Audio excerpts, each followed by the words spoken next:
Conversa de núvols, de Josep Carner.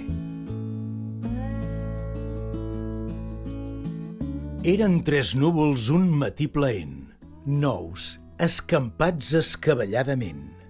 De bella gana, deia l'un, faria voltant el món interminable via. És mon desig de cavalcar tot vent.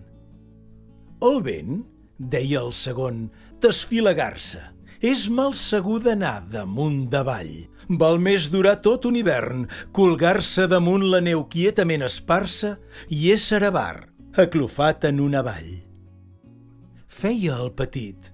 Oh, córrer, quin martiri! Durar, quin greu! Voldria avui, colpit pel sol vermell quan de viatge em miri, fer-me encenall ardent i defallir-hi i estalviar-me l'ombra de la nit.